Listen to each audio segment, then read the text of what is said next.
Estamos en Ezequías y hoy vamos a hablar la segunda parte, mis hermanos, de nuestra temática, de nuestra serie. La vez pasada decíamos que Ezequías tenía un fundamento firme. ¿Por qué? No porque él lo decía. El versículo 5 que quiero tomar allí, el segundo libro de Reyes, capítulo 18, si mal no estoy, versículo 5, quiero leer para ustedes. Si me lo pueden proyectar aquí al frente sería mucho mejor. Dice, Segunda de Reyes, capítulo 18, versículo 5, hablando acerca de el rey Ezequías, dice: en Jehová Dios de Israel puso su esperanza, ni después ni antes de él hubo otro como entre todos los reyes de Judá. ¿Qué puso él? ¿En dónde? ¿En dónde? ¿En la política? ¿En las estratagemas de palacio? ¿En las alianzas estratégicas con las naciones vecinas? ¿En dónde puso su confianza? En sus caballos, en sus fuerzas, en sus milicias, en sus riquezas, en el pueblo. ¿En dónde puso él su confianza? En Jehová. Y eso me lleva a preguntarte, ¿dónde has puesto tu confianza hoy? Entonces, quería distanciarme de la palabrería que normalmente escuchamos, sobre todo en el contexto evangélico posmoderno, porque hoy todo el mundo dice tener su confianza puesta en el Señor, pero yo quería reafirmar algo con la vida de Ezequías, que un cimiento firme demanda convicción y resoluciones firmes. Ezequías no tenía un fundamento firme porque decía tenerlo, sino porque la magnitud de las decisiones que tomó nos lo mostraban. ¿Se acuerdan? Ezequías tumbó los altares altos, los lugares altos, se atrevió a destruir una de las reliquias más resguardadas, 800 años de resguardar la famosa serpiente de bronce. Ningún otro rey, ni siquiera David ni Salomón, se habían atrevido a destruir lo que posteriormente se convirtió en un objeto de idolatría dentro del pueblo, de una tradición idólatra. Ezequías tenía tal celo y tenía tal fundamento que, como decimos en la costa, no comió de nada y la rompió y la llamó el artefacto de bronce. ¿Se acuerdan? Esa fue la frase, la palabra que usó. Entonces, Ezequías tenía convicciones firmes. Un cimiento firme demanda convicción y resoluciones firmes. Tú no puedes hablar de confianza sin fundamento que la sustente. Tampoco puedes hablar de confianza si esta no viene acompañada de decisiones firmes. No me digas que tienes un fundamento firme si tus decisiones no son basadas en ese fundamento. Usted puede venir a la iglesia, dar los diezmos, venir todos los sábados y aún así no tener su confianza puesta en el Señor. Hablar de confianza sin fundamento y sin decisiones, eso ya no es confianza, eso es hablar desde el deseo. Escucha, las personas sabrán la firmeza de tu fundamento por el carácter de las decisiones que tomas. ¿Se acuerdan? Lo dijimos el domingo pasado. ¿Tú quieres saber cuál es el fundamento de una persona? Mira el tamaño de sus decisiones, de sus resoluciones, porque allí está la esencia de lo que esa persona cree y piensa. ¿Están de acuerdo? Hoy vamos a ver entonces la segunda parte. La vez pasada los dejé con una idea de cómo había sido la reforma de Ezequías. Abrió las puertas de la casa de Jehová y las reparó. Llamó a los levitas a santificarse y a limpiar el templo que había sido profanado por su padre. Puso a los levitas a ministrar, restauró el culto verdadero y celebró una Pascua. Eso es fácil de decir, pero aquí estamos hablando de años. Y eso demandó esfuerzo, recursos y sobre todo la agitación política en la que él estaba inmerso, que es la que vamos a ver en la mañana de hoy. Demandaba mucha fortaleza. ¿Cuántos cobardes hay en esta sala? ¿Tiene demasiada cobardía para levantar la mano? Quiero ser generoso con usted. No lo estoy señalando de cobarde, porque todos de una u otra manera tenemos algo de cobarde. Hay momentos donde nuestras fuerzas flaquean. Y no es mi intención en esta entrega cuestionar sensaciones y emociones, porque ellas están allí, puestas por el Señor. Lo que más bien quiero hacer es ayudarle a usted, y entre tanto que me ayudo yo también, mientras predico, a que podamos llevar estos pensamientos y poder crear un fundamento firme. Nuestras decisiones no pueden estar conducidas, supeditadas, condicionadas al entorno que estamos viviendo, porque allí es donde corremos un grave peligro. Mira lo que dice la palabra del Señor. El versículo 1 del segundo libro de Crónicas, en su capítulo 32, me gusta como dice el escritor. Mira lo que dice.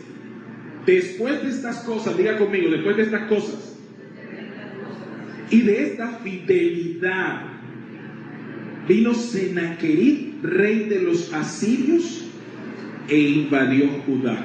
Lo tenemos aquí, ¿verdad? El texto. Mira lo que dice. Después de estas cosas, ¿cuáles cosas? De toda la reforma que hizo Ezequías. Y me gusta porque me parece que no es casualidad la selección de palabras que hace aquí el escritor de Crónicas. El cronista dice, después de las reformas y de todo este acto heroico que hizo Ezequías, y de esta fidelidad, no menor este detalle, porque esto está recalcando, porque el escritor quiere hacer un contraste, dice, después de esta fidelidad vino Sennacherib. O sea, vino el día malo. Y esto me lleva nuevamente a concluir un par de cosas muy simples. No es verdad que el que tú estés haciendo, voy a usar la expresión muy de ahora, de estos tiempos, hermano, métete con Dios para que te vaya bien. Usted me está entendiendo. ¿Cuántas veces han escuchado eso? Ahora hago una pregunta más silenciosa. ¿Cuántas veces usted le ha dicho a otra persona eso? Pero mira lo que dice. Si tú te metes con Dios, si te acercas con Dios, ¿qué va a pasar? ¿Todo te va a salir qué? Ahora yo le hago una pregunta. ¿Eso es verdadero? ¿Y usted por qué lo dice? ¿Por qué es tan atrevido de decir cosas que la Biblia no dice? ¿Usted me está entendiendo? Si usted le dice a una persona eso, usted está parcialmente hablando, porque esa no es la realidad total de las cosas. Ezequías hizo una reforma sustancial, no de su vida, no de su casa, ni siquiera del palacio.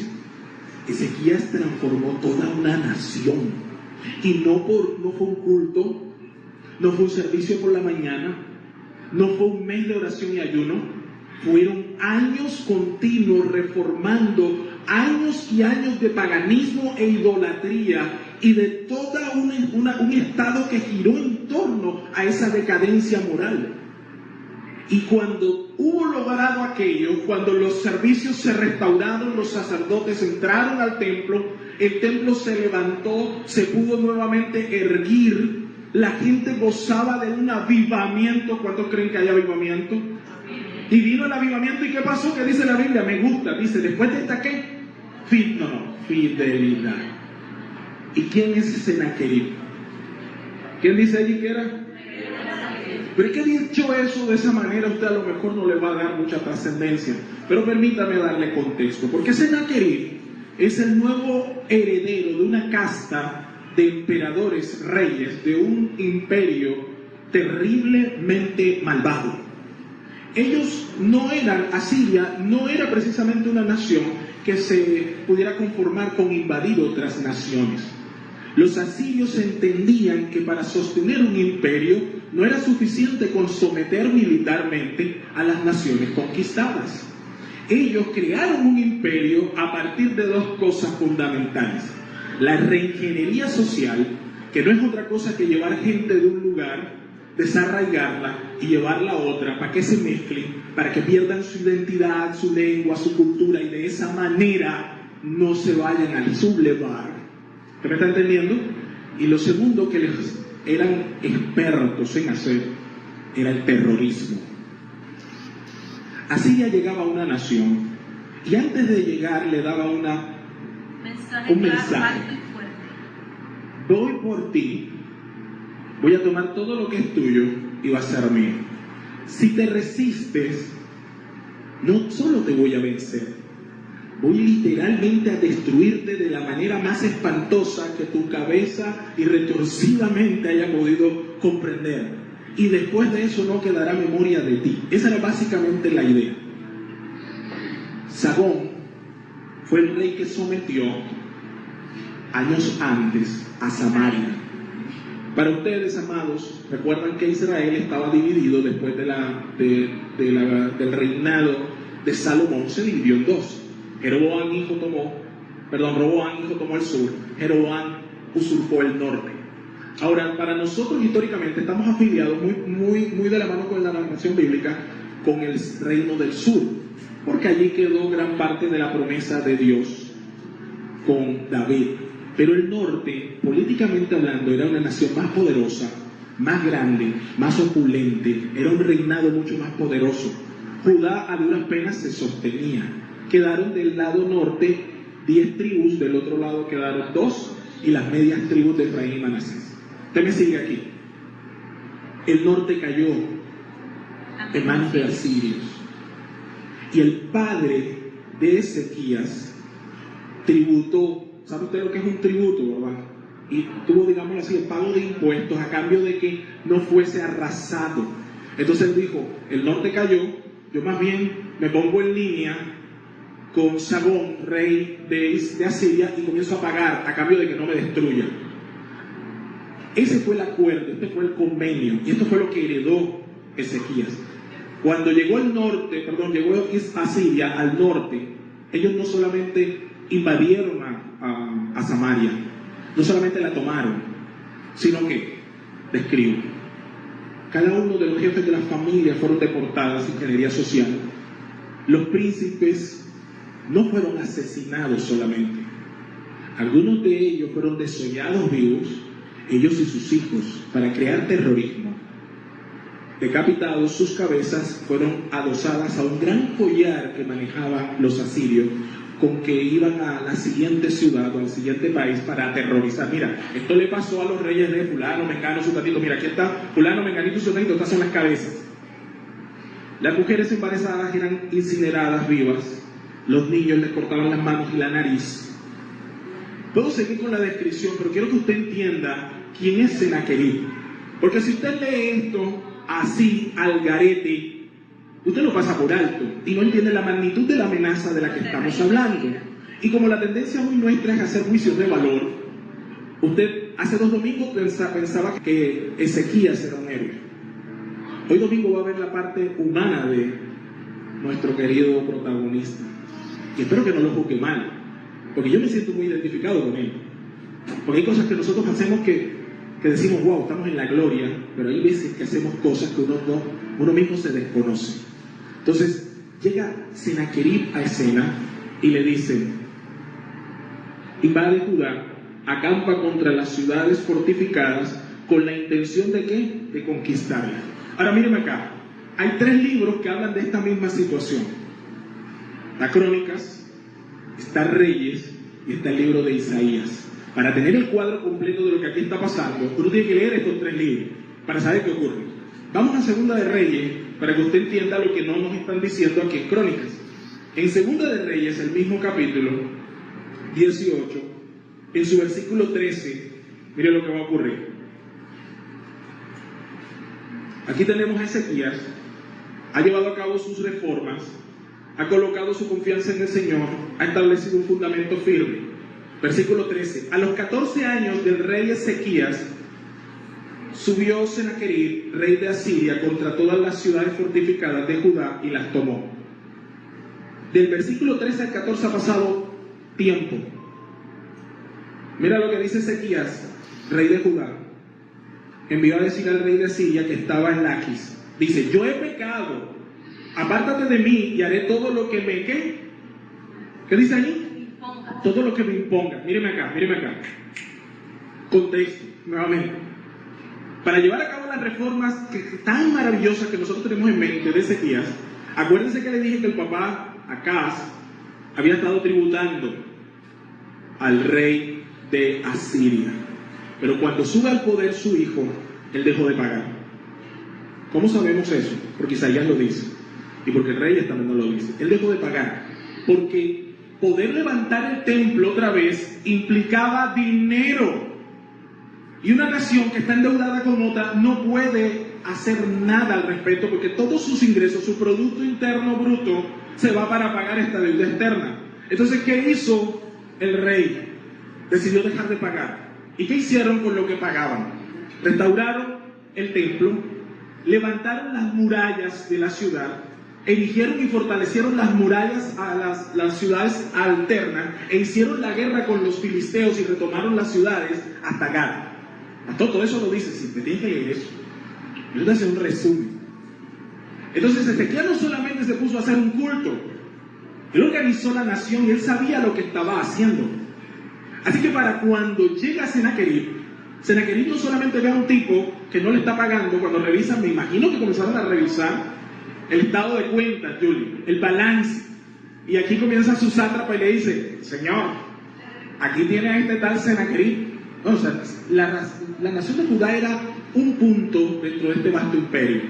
Pero para estos hombres, ellos no daban espacio ni tregua.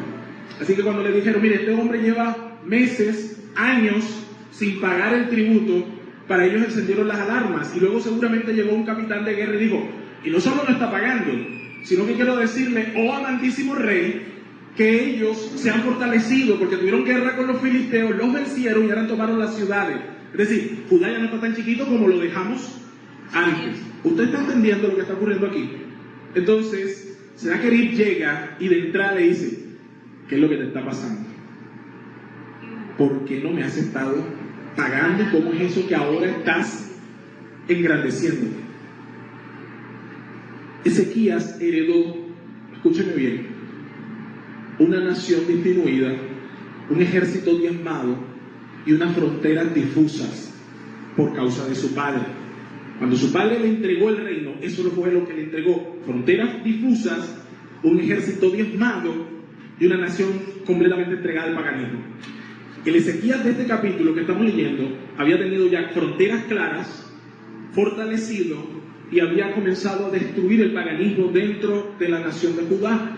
Y Sennacherib aparece al norte, como cuando tú estás tratando de hacer las cosas bien al Señor y crees que estás en el avivamiento, y entonces viene tu Sennacherib y te invade a recordarte cuál es el cuento tuyo. ¿Cómo así? Que tú te vas a levantar ahora para el Señor. Trata la seriedad. ¿Le ha pasado o nada más me ha pasado a mí? Que usted alguna vez ha querido, ha propuesto hacer las cosas legalmente al Señor y de repente se le levanta un Sennacherib. Y quiero que usted entienda que el Sennacherib de su vida tiene que levantarse. Es necesario, porque estamos hablando de un fundamento que firme.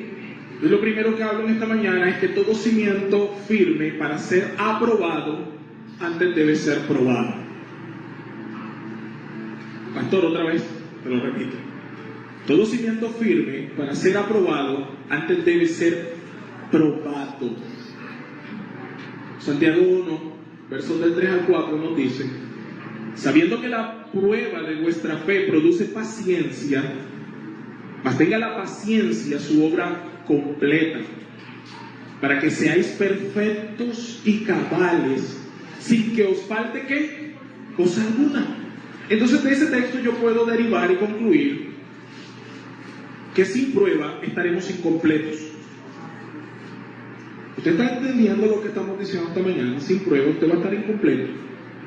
Y que crecer duele, porque yo no puedo madurar sin la prueba. Y cada vez que venimos la prueba la resentimos, porque creemos automáticamente que es algo malo. Y lo creemos así porque la predicación moderna nos ha enseñado eso. Nuestra generación, cristianamente hablando, de estos tiempos, es una generación que no le han enseñado el valor del proceso. Nosotros queremos los resultados. Así que por eso, si no puedo bajar de peso, me compro la faja. Y falseo que estoy delgado. ¿Verdad? ¿A quién engaño? Pues la mitad de los hombres. Pero acuérdense que mira al Señor. El Señor ve la barriga que está en tu interior. Porque Él no ve lo que ven los hombres, sino que Él ve el corazón. Nosotros falseamos las cosas. Tomamos decisiones rápidas para tener consecuencias rápidas. para tener acceso a las cosas que nos gustan. Y por eso nos gustamos de proceso. Y nuestros hijos nos gustan de proceso. Queremos que esta prédica se acabe y que nos digan, llega al punto, pastor, ya estoy desesperado, ya son las 10, ya son las 11, ya son las 12, dame lo que me vas a decir y chao. Es más, si me lo pueden mandar por correo o por WhatsApp, mejor. ¿Me están entendiendo? Nos estamos convirtiendo cada vez más en una generación que no vive procesos. Escuchamos a los grandes deportistas llegar a las grandes consignas, pero casi nunca miramos todo el recorrido que tuvieron que atravesar para llegar allí. Nuestros niños se crean esa falsa idea. En esta semana estaba llevando a mi hijo con un compañero, lo traía de colegio, y el compañerito de él dijo, a mí me encanta la profesión de futbolista, es la mejor profesión del mundo. Ganan mucho y no hacen nada. Lo dijo así. Ganan mucho y no hacen nada. Claro, esta es la generación a la que le han dicho, tú puedes ser tu propio jefe. ¿O no? Y en la iglesia le decimos libertad financiera al hecho de poder hacer cosas lo menos para que te dé lo más. Esta es la generación del training, donde tú con plata ajena sacas plata para ti mismo, ¿sí o no?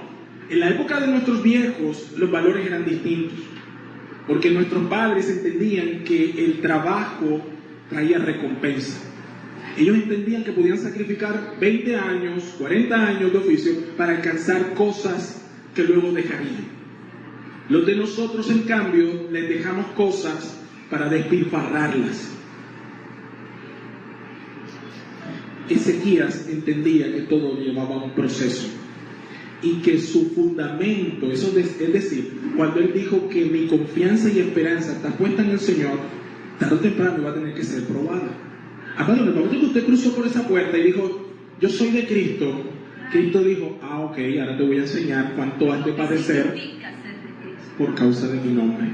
¿Alguien le ha padecido eso? Pero usted quiere vender otro evangelio. El evangelio que quieren vender hoy es Dios te va a bendecir, hagas lo que hagas, vivas como vivas y quieras lo que quieras. Y eso es falso. Del mismo modo como usted como padre no le va a dar todo lo que quiera a su hijo por más que se lo pida con intensidad, nuestro Padre que está en los cielos no le va a dar todo lo que usted quiera, porque si lo hiciera nos dañaría. Hay cosas que nuestros hijos piden que nosotros no se las vamos a dar, no porque seamos malos, sino porque entendemos que eso les va a hacer daño. Y porque nadie dice amén. Amén o ay, ay, ay. Ezequías va a ser probado. La obra de Ezequías debía ser completa. Nosotros creemos que porque Ezequías hizo un montón de cosas, entonces ya era merecedor del favor de Dios indistintamente. Porque eso es lo que cree usted. De hecho, usted se afecta cuando algo no le pasa como usted lo quería. Y entonces le decía, ajá, Señor, y entonces, ay, yo te sirvo, y yo voy a la iglesia, y yo que no soy bebedor como el desgraciado al vecino mío, ni le pego a la mujer. Ay, a mí es que me va a dar cáncer.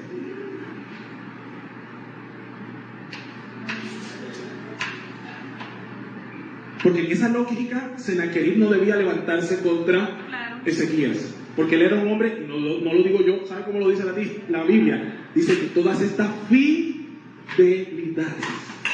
¿Cuántos son fieles al Señor aquí? Oye, aquí no hay cristianos. No preguntan cosas que la gente debería decir. Yo le estoy preguntando si usted se portó bien esta mañana. Le estoy preguntando, ¿usted es fiel al Señor? Vamos a empezar discipulado a partir de la próxima semana, fundamentos de la fe cristiana. Amén. ¿Se da cuenta cuando uno lo estremecen hasta el fundamento se lo tambalea a uno? Dice, Señor, tú sabes que yo lo intento, Padre. Señor. Mire, Ezequías vivió un avivamiento como el que usted y yo quizás no hemos visto todavía. Y aún así Sennacherib se levantó. No se sorprenda cuando usted esté caminando delante de los ojos del Señor que Sennacherib se levante. Ahora, que Sennacherib se levante no implica que usted se va a caer. Vamos a seguir la vida de Ezequías. Entonces Ezequías recibe a Sennacherib. Mira lo que dice el versículo 14. Le dice, he pecado, aparte de mí, yo he pecado, apártate de mí, le dice Ezequías a Sennacherib, y haré todo lo que me impongas. Y el rey de Asiria impuso a Ezequías, rey de Judá, 300 talentos de plata y 30 talentos de oro. Voy a llevarlo a cifras actuales, estamos hablando de toneladas. Toneladas de plata, eso sigue siendo grande hoy. Y eso era terriblemente grande en los días de Ezequías. Así es. ¿Sabe algo? Lo que le pidió a cambio Sennacherib a Ezequías era un tributo impagable. Básicamente era una provocación. Es decir, que ya Sennacherib estaba resuelto a hacer algo contra él. Buscaba simplemente, ¿qué cosa? Una excusa. Yo te voy a poner una carga tributaria tan alta que yo sé que tú no la vas a poder pagar. Y cuando no lo hagas, entonces va a caer mi martillo con furia sobre ti. ¿Me está entendiendo? Porque él quería mandar un mensaje. Sennacherib manda esta imposición terrible. Y miren lo que va a decir el verso 15. Dio por tanto Ezequías toda la plata que fue hallada. ¿Dónde? ¿Dónde fue hallada la plata? La casa de Jehová y en los tesoros de la casa real, es decir, los de él. Verso 16. Entonces Ezequías quitó el oro de las puertas del templo de Jehová y de los quiciales que él mismo, rey Ezequías, había cubierto de oro, y las dio ¿a quién? Mírenme acá. Ay, al fin que, al fin que Ezequías, ¿te paras o te caes? Entonces usted dirá automáticamente, vea que el domingo pasado para usted Ezequiel era un héroe, ya hoy es un pagano.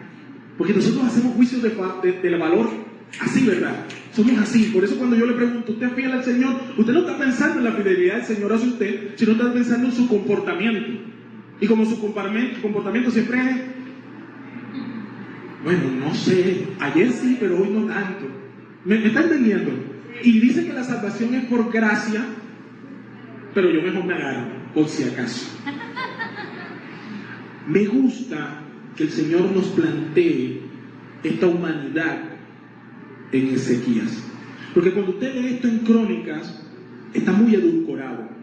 En Crónicas ni siquiera el cronista se toma el trabajo de decirnos primero que Ezequías estaba endeudado, que de hecho le pagó un tributo, que rompió todas las cosas del templo, porque en Crónicas que le dedica 3 capítulos a la restauración del templo, a la Pascua y a todo lo demás. Usted no lee esto, pero Reyes, que es más histórico, él nos dice que, bien, Ezequías fue bueno, pero también se tambaleó.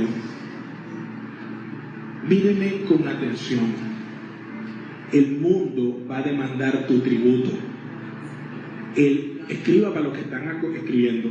El mundo va a demandar tu tributo. ¿Quién es Sennacherib en este escenario de manera alegórica? Representa el príncipe de este mundo. Y Sennacherib va a demandarte. Ahora yo pongo la apuesta más alta. El mundo demandará tu tributo. ¿Cómo así, pastor? El príncipe de este mundo, o sea, Satanás, va a demandar que le tributes lo mismo que le has dado al Señor. Piense con atención lo que estoy diciendo. Satanás te va a demandar que le tributes lo mismo que le has dado al Señor. Ezequías, ¿qué fue lo que hizo? Restauró las puertas y las recubrió de oros y colocó el templo a andar. Y cuando viene Sennacherib, ¿qué termina haciendo Ezequías? Destruyó todo lo que él le había dado al Señor, se lo terminó dando ¿a quién? A Sennacherib. Y a veces nosotros vemos allí y nosotros juzgamos rápidamente a Ezequías. Ay, ¿cómo se atreve a sacar las cosas del Señor? Y mira, y después de que se santificó, anda, y todos los utensilios, no dejó nada. Ay, ese muchacho como era de pecador. ¿Y tú? ¿Cuáles son las cosas que le has ofrendado al Señor y que luego te has terminado viendo entregándoselas a Sennacherib, a tu Sennacherib también? ¿Quiere más ejemplos? Vamos a hacerlo más claro.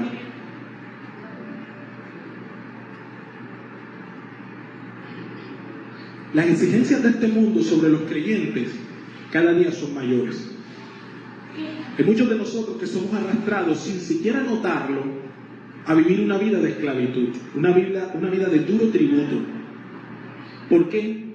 Porque no hemos colocado nuestro cimiento firme. Escúcheme acá.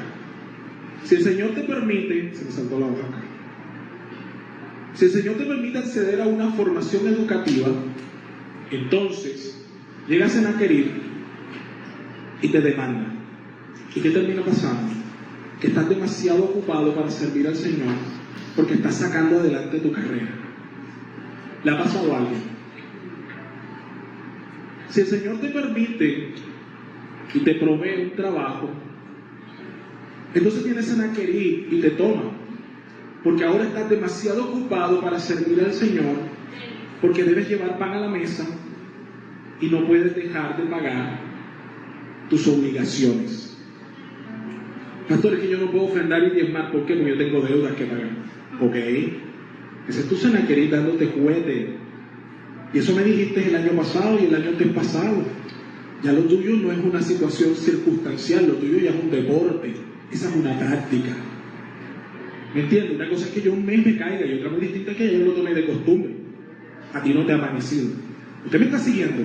Esos son nuestros Sennacherib, porque es que nosotros miramos a Ezequías y lo juzgamos rapidito. ¿Cómo es posible que va a sacar el oro del templo? El mismo templo que consagró, ahora se lo va a entregar al diablo ese. Y usted a veces no hace igual. Uy, tremendo. Si el Señor te bendice permitiéndote tener un hogar, llega a Sennacherib y te absorbe. Entonces dejas de servir al Señor porque estás criando a tus hijos. Y puedo seguir colocando situación tras situación donde hay un Sennacherib detrás de ti, haciéndote tributar terriblemente. Y quiero que sepas que acá fue tributario de Sennacherib, y ahora Ezequías, su hijo, está a punto de serlo también de él. Esto que me lleva a pensar que si tu papá no te despiertas, si tu mamá no te despiertas y te dedicas a tributar a Sennacherib, a Satanás, tus hijos van a quedar empeñados también. No me diga amén, pero eso es cierto. Porque el cristianismo no es una religión más. Aquí no se habla por el discurso, se enseña por el ejemplo. Mírenme acá, Jesús dijo: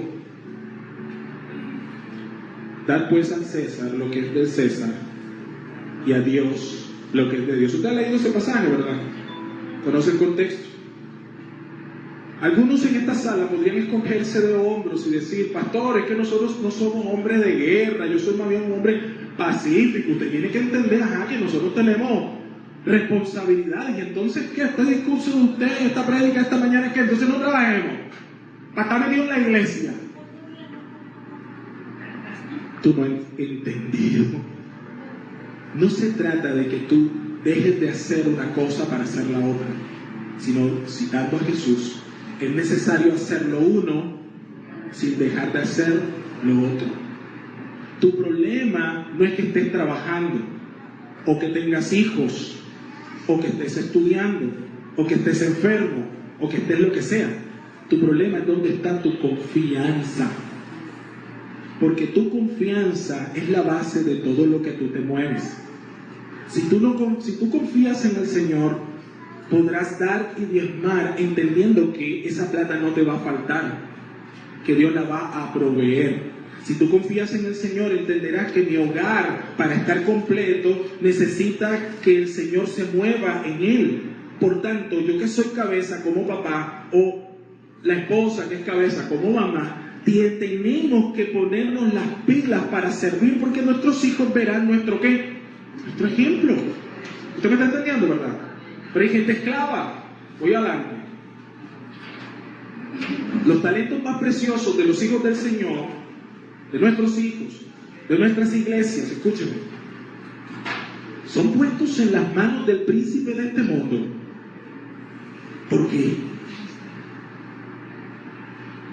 Los talentos más grandes que tiene la iglesia que han sido dados por el Señor. Muchos de ellos no se rinden a los pies de Cristo. Doy gracias al Señor porque nosotros en Comunidad Cristiana hemos logrado y estamos esforzándonos por involucrar a cada persona en su lugar. Mira, les voy a decir algo. Desde el lunes no teníamos luz allá atrás. Y hace 15 días se nos había caído el techo y el techo de los niños estaba en amenaza de caerse. Mientras usted está sentado aquí, allá atrás suceden cosas maravillosas que usted no ve, pero que no las vea no significa que no pasen. Escuchen, se cayó el techo y la tendencia natural es: hay que decirle al pastor. El título del pastor Nafer y el mío es pastor, el de él abogado. No dice maestro de obra, ni electricista, ni nada de eso. Pero en la iglesia tenemos hermanos que saben de eso y que son expertos de eso, porque esos son sus talentos. Carlos Alberto nos arregló la situación terrible que teníamos allá. Sí, Carlito, el chiquitico, este muchacho que está allá. Sí. Porque si yo lo hago, yo lo podría hacer a las patadas, a los petrancazos, pero no va a quedar igual. Porque ese no es mi área de experticia, ese no es mi talento. Él va y lo hace con su equipo de trabajo. Tiene una empresa que Dios le dio para eso. Y ayer estábamos sin luz desde el lunes y llamamos al joven Ángel Daniel, el muchacho que tiene la trenza por aquí, que tiene la niñera que se sienta por aquellos lados. Cocolizo para los más cercanos, palmera ahora para nosotros. Y él, ágil y delgado, raudo y veloz, se montó allá arriba mientras aquí se predicaba el evangelio a los juveniles y a aquel lado se le enseñaba a los jóvenes adultos. Este muchacho se subió allá arriba, coloca la luz, para que hoy nosotros tengamos activo esto. Mi punto es que si usted tiene su habilidad y su talento y está dentro del reino, usted debe ponerlo a los pies de Cristo. No espere que el pastor diga, o el pastor se monte. Es que el pastor tiene que estar frente de eso porque él es el pastor en la cabeza. Cállese la boca, que usted no ha entendido esto, cómo funciona. Cada uno, de acuerdo al don que ha recibido, ministrelos. Y cuando tú no lo ministras, tú estás esclavo. Amén o ayayay. Miren, el César no solamente se lleva lo que es de él, sino también a veces le terminamos entregando lo que es de Dios. No puede ser. Y este es el punto de inflexión. Antes había una puerta que separaba las cosas del mundo con las cosas del Señor. Y ahora hasta hemos entregado en manos del mundo las puertas, como lo hizo Ezequías a Sennacherib. Lo que más me duele de esto es que pasaron años para que se restaurara el templo y faltó solo una amenaza para que todo se viniera abajo. Una amenaza tambaleó la estructura de toda una nación. Y Ezequías sale corriendo, dice la Biblia, versículo 16, dice: quitó el oro de las puertas del templo de Jehová y de los quiciales que el mismo rey me gusta, porque la palabra que está dando el libro, el historiador, quiere dejar en claro que la orden la dio él, que esta no fue una sugerencia del reino, de los cortesanos, sino que así como se resaltó la reforma espiritual, el historiador también quiere resaltar el delirio que ahora tiene Ezequías, que pierde su confianza tan abruptamente que es capaz de romper todo lo que él había hecho. Dice la Biblia: y el mismo rey Ezequías había cubierto de oro y las dio al rey de Asiria. Y después el rey de Asiria envió contra el rey Ezequías, y esto lo vamos a leer el próximo domingo. Mírame acá, vamos a concluir. Amados, no nos resignemos a pagar tributo a Sennacherib. Iglesia, tus hijos no tienen que ser tributarios de Satanás. Nuestros hijos no tienen que ser tributarios. Ahí va corriendo el mío. Tu familia no tiene que ser tributaria. Pastor, o sea, no pagamos los impuestos. En serio. Las personas sabrán la firmeza de tu fundamento por el carácter de las decisiones que tomas. En tu casa alguien tiene que decir, basta ya. ¿Quién se va a levantar aquí a decir, basta ya? Nosotros miramos el caso de Ezequías y vemos el episodio. Ezequías hizo una reforma y cerramos la Biblia allí y decimos, yo quiero ser como Ezequías. Y sacamos canciones, cántico, decláralo, ministrame, tócame. Pero nosotros miramos que Ezequías es mucho más complejo su proceso, que la razón por la que el Señor lo exalta en boca de los escritores bíblicos no es porque nunca cometió errores, sino porque él mantuvo su fundamento. Vamos a ver el próximo domingo qué hizo luego Ezequías después de haber quitado el oro de las puertas y de la casa de Israel y habérselas dado a Sennacherib. ¿Qué ocurrió después? ¿Y cómo nosotros podemos entender eso para la luz de nuestras vidas? Hoy quiero decir, iglesia, no tienes que ser tributario, no tienes que ser tributaria de Sennacherib, de Satanás. Levántate y haz la diferencia. Ezequías entregó todas las cosas que habían en el templo. Ese no tiene que ser tu caso. Pastor, pero ¿y entonces si yo entrego las cosas del templo ya, Dios se olvidó de mí? No, la historia no termina allí. Deje de los episodios, deje de pensar en episodios, piensa en proceso. Ponte de pie y vamos a orar. Padre,